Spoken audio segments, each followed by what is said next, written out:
All right. So, in this episode of Ladders to Leadership podcast, we've got Justin Bradley, the co-founder from JAG Metals. How you doing, Justin? I'm good, brother. How are you? Doing good. Doing good. I was just telling your team before this, I had a quick 5 minutes play and giggle session with my 5-month-old. So I'm energized. I'm ready for this. I'm smiling with things. So, Justin, when we start this, like we talk a lot about like your history and your background, but we want to start looking forward for this. So for this time, Justin, like what are you looking forward to this week, whether it's personal or professional? Personal wise, my youngest son will, my daughter won state volleyball last Friday, so that means that playoffs for football are starting. So Thursday night, actually, sorry, it's been moved. So Thursday night, that's what I'm looking forward to. Business wise, man, it's every day changes. So we just kind of wait for the next fire so you can get to it. Yeah. Oh, I love that. Congratulations on that. That must be a fun thing to witness as a father. Yeah, it Um, is. It's great. so walk me through your journey. How did you get into the building material space, metal material supply, and how did you get started? So Blake and I, which Blake was my original partner, um, we used to actually build the buildings. So I would go in, do all the dirt work, I'd pour the concrete, and Blake would go and erect them, put them up. And then if they did have finish out, build outs, whatever, I'd go back in and finish that. And so the more we kept working together, at the time I was probably maybe 38, pushing 39, and just kept thinking, I don't think our bodies are going to be able to withstand this forever, right? So Blake at the time had another set of partners, and T and I, we had talked about some different things, and I won't elongate this because that'd be all 30 minutes of what we're going to talk about. But basically, we went and found a roll former. We buy this roll former, redo Blake's whole place. We think we've got it figured out. We make our first set of panels. It didn't work out like we thought. We ended up having to go and buy machines that cost 5 times the amount of money that we actually owned at the time. And then from there, we had to find a facility to stack them in. So within about a year, I was able to kind of turn some deals and make all that happen. Actually bought our first property at a Chinese buffet, sitting with a gentleman talking shop, and he financed it for us. I walked out of there, called Blake, said I bought us a building. So that's the very fast version of how it went down. Took them about 6 months to get our machines, and we quit building and we kind of went full time into it. And then we figured out that wasn't working. So we got back into building them for a short amount of time. We don't build anymore. But it was a ride, man. I mean, getting there and trying to figure it out. We played a lot of ping pong at first. Because we didn't really have any jobs. Used to, we could produce a job in about 40 minutes, and now we run 24 hours a day trying to stay caught up. Oh my goodness. I love that story. And like it's true. I love how you talked about in the beginning. It's just like you just gotta try stuff. You gotta make sure like you see what works and then like you just move forward and experiment and test. Yeah, you do. I think, everybody says, well, how did you figure it out? There wasn't anything to figure out. Once we bought those machines, it was done. I mean, we had to make it happen. And everybody's talking, well, you know so much about steel. I didn't even know how to bid a building when we started this thing.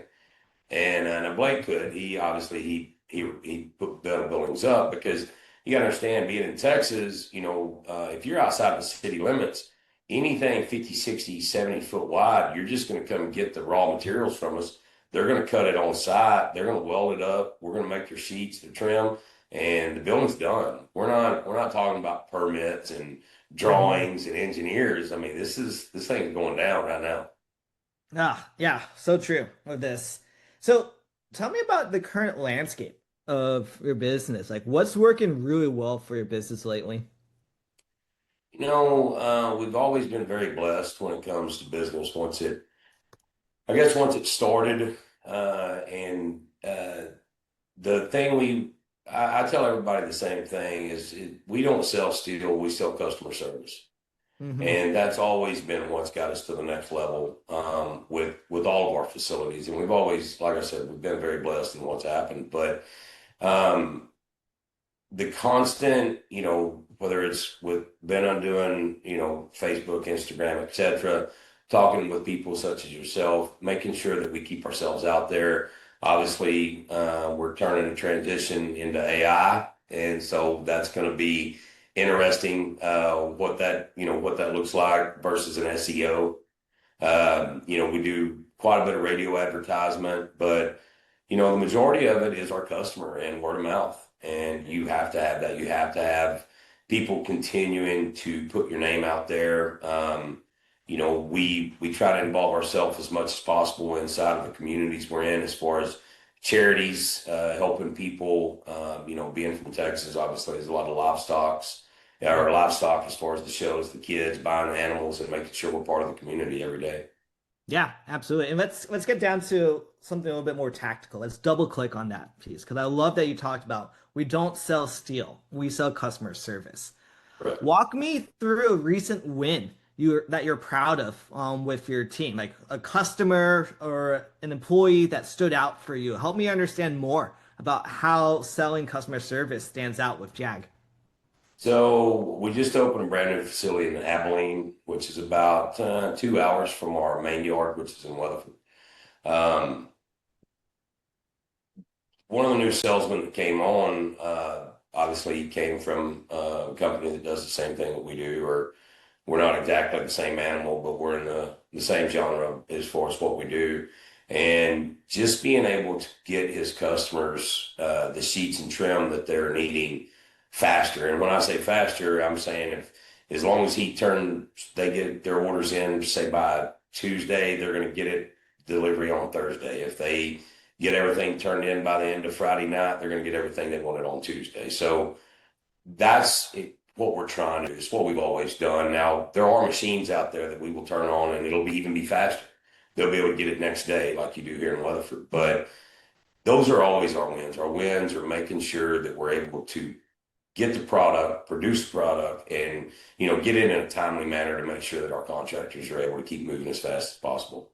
Yeah, and also, I would imagine also as if you're servicing contractors, you're one of many parts in their projects, and you don't want to be the bottleneck that spills Yeah, over for the rest of the contractors, and then they right. get pissed off because now they're just twiddling their thumbs. I mean, they may have a ping pong game that they're going Yeah, with while right. they're waiting, right? But Yeah. we don't want to be that person as you go for it. And I appreciate that you're calling that out as an example of customer service.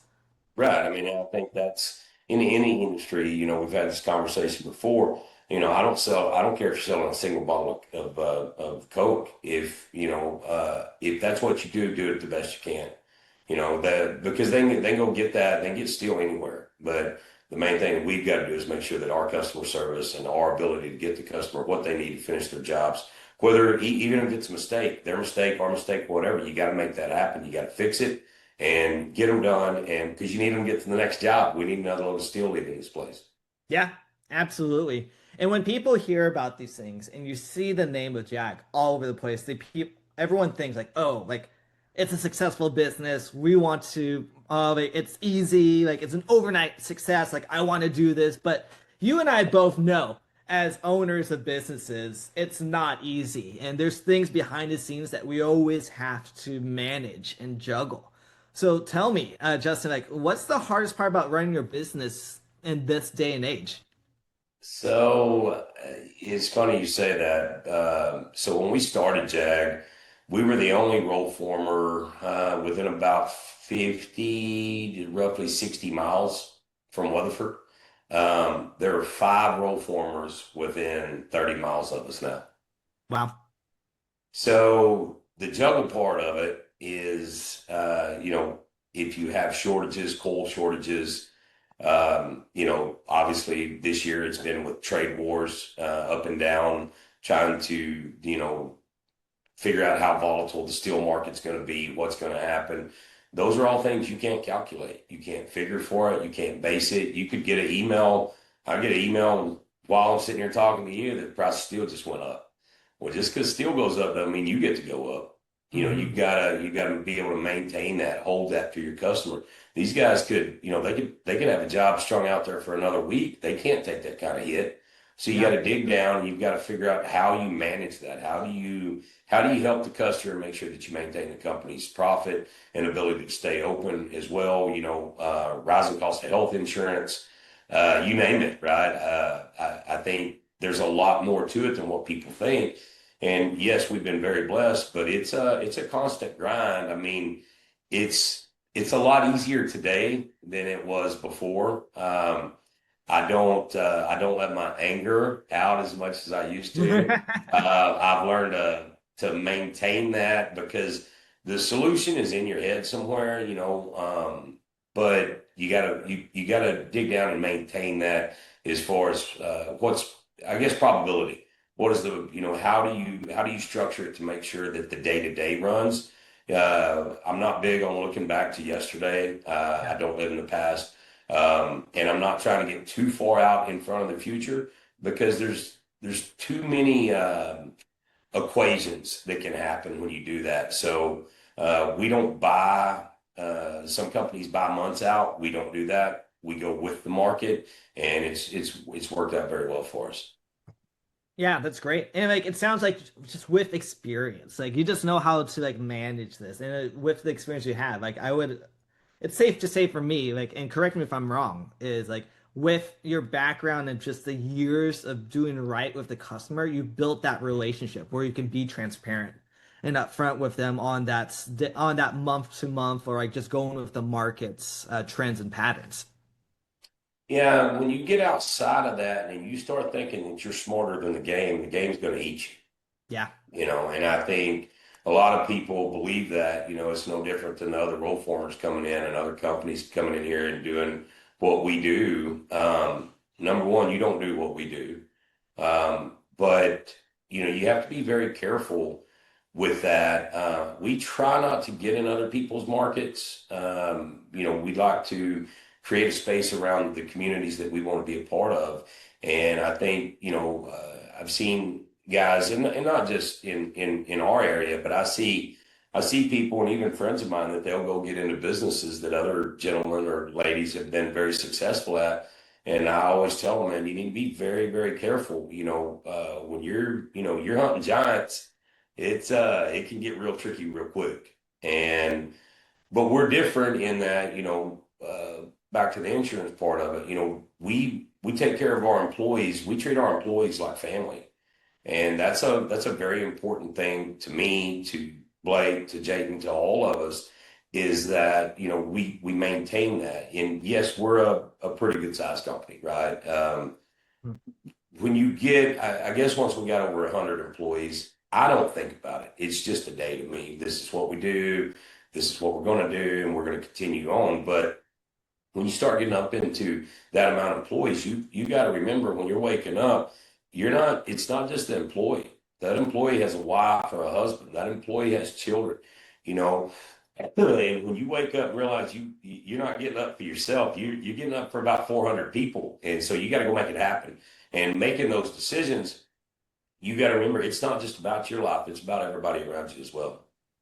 Yeah, and that's a big responsibility to have when you go with it. And as a result of responsibilities, you're also trying to think about, okay, how can we improve the lives and efficiency of our employees as well? So from a tactical perspective, Justin, if we give you this magic wand and you could fix two bottlenecks in your operations, what comes to mind for that? Um, 3 months ago, I told you cash flow, but Sure. September and October were rockets, and this month has been great as well. But I think um, bottlenecks. I don't know that we have to be honest with you. But I don't believe in problems either. I mean, I don't, it's not the way I think. I think internally, I would say communication, amongst employees, and that's something we constantly work on. and I think any company would probably say the same thing. But communication is probably the most important thing you can have inside your company. I'm not going to say it's a complete bottleneck, but it does it rears its head at the worst times. And then you got to get in there and you got to sort that out amongst your people because people have gotten so accustomed to just shooting an email or a text. Well, that's just a black and white, no emotion involved. You don't know how the other person's going to take it. So I would say the biggest bottleneck inside of this company is the communication and making sure that we all stay on the same page. Like I said, you get over 100 employees, you got a lot of moving parts.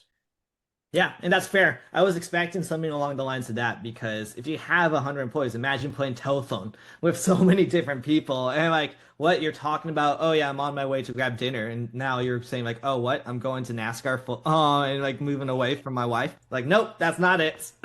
Yeah. Yeah, Um, it's a lot.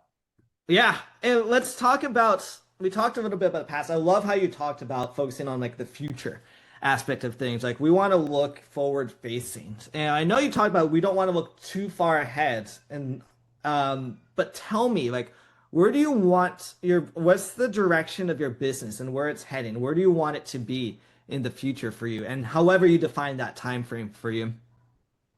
In the immediate, like I said, getting Abilene turned on, getting machines turned on, getting the rest of the team built out there. One of our newest facilities we have in Dublin, which is about an hour from our main store. Getting those, that'll be 10. And so having 10 facilities, I want to get those facilities back to the communication. I want to get those facilities to where they're very timed, to where everyone's working together. It's more of a machine. And that's kind of how I look at JAG. I feel like JAG Metals is a machine.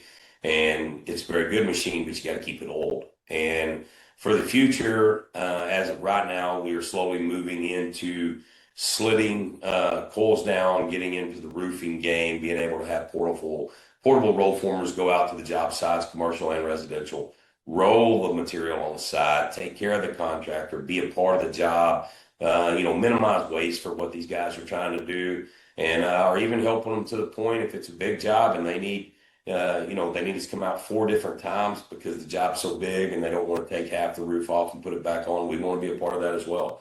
What we want to do in the future is be able to make sure that we're helping the customer as much as possible because the customer's our partner too. The customer is Yeah. just as much a part of JAG Metals as the people that work here. We're partners. We're not the sitting, well, this is a customer and we're going to sell you this piece of steel and you're going to give us money. That's not how we look at it. We look at it that we're a partner. It's a partnership. The better they are, the better we are. The better we are, the better they're going to be. And that's the future. The future is joining that. And not to go back to AI, but we're working internally to take AI and try to help. I'm not going to say I'm not trying to. I don't want the contractors trying to learn something new. I want Sure. to hand them something that actually helps them be better at what they do. Time management is so important in whatever you do.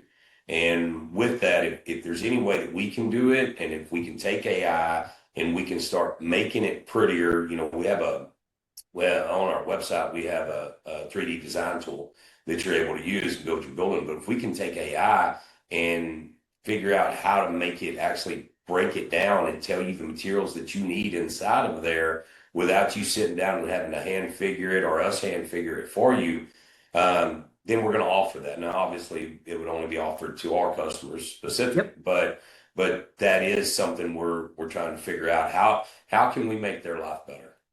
Yeah, it all goes back to we don't sell steels, we sell customer Yeah. service. And how can we drive more service Yeah. and that's the differentiator from what I hear from Jag Metals. Yeah, and I mean, and that helps us go after new customers as well, right? And because going after new customers, everybody, any contractor is going to be scared to jump from somebody that they've been loyal to for 5, 10, 15 years to just come over here and say, well, they're new in town and what's that going to look like? Are they gonna mess this up? Because change is hard for people, Yeah. and I don't blame those other contractors that are other places, but But if we can get in there and show them and help them be better at their job, that's what we want to do. Whether they stay with us or not, I can't guarantee that. But I do find that it does come down to loyalty, and we want to be loyal to them, and we want them to be loyal to us. It's not always about the price. Yeah, absolutely. Now, let's take a step back. I mean, you've done such a great feat here. Building a company is no easy task, let alone building a company properly where you have loyal customers. Let's take a look back at young Justin, trying to figure Wait a everything minute, out how here. young? Wait Yeah. a minute, how young are we talking? However young you feel it's appropriate. What advice would you give for young, fresh Justins as you look back into your career and all the stuff that you've done? Um, I think the best advice is to bury yourself in your work while you're young. Um, I had an interview last week, and we kind of talked about what that looks like. And I can touch on that later, but I think the only when you make a lot of money really fast, you don't know what to do with it. So you do dumb things that you shouldn't do. You don't need a new pickup. You don't need a four-wheel drive jacked up truck. You don't need a boat. There are things you don't need and you don't need to do until you get yourself to that point. You do need to enjoy it, but you don't need to you can't get out over your skis and outrun what you're doing. And you've got to figure that out. And I think that was probably a lot of my mistakes when I was younger. But the honest truth though is if I hadn't made the mistakes I had made when I was younger, I wouldn't be I wouldn't be sitting here talking to you, right? So I don't look back and say, well, I shouldn't have done this or I shouldn't have done that. I believe that everything that you've done in life is what propels you to where you're at today. So all the things that I've done wrong is what's helped me. But if I was talking to a younger me, slow to anger, I think that would be uh, maybe the best advice. But I don't think I'd be where I'm sitting at today if I hadn't have reacted the way that I did to things. So I mean, be true to yourself, and don't. If somebody tells you don't do it, when it comes to business, you might need to probably do it because that's the biggest holdback. Everybody says, "Oh, you're crazy." Well, I know I already knew I was crazy, but I think you got to get out of the box. You got to get out of the box and try it. And I tell the same story, but until you've held your hands on your back porch at 3 in the morning talking to Jesus with tears rolling down your face, you're never going to get to the next level. Mm, that's so deep, and I resonate with that a lot, Justin. As we wrap things up here, where can folks find out more about JAG Metals and what's going on with Justin Bradley? JagMetalsLLC.com. You got to make sure you get the S on that. It's JagMetalsLLC.com. If you're local, it's going to be 817-599-5241. That's 817-599-JAG1, JAG1. You Google Jag Metals LLC, you'll find a lot of things. I see they have me in front of one of our cars that we won a NASCAR race with. So Yeah. uh, you Google us, you'll find some good things. We try to keep content out there.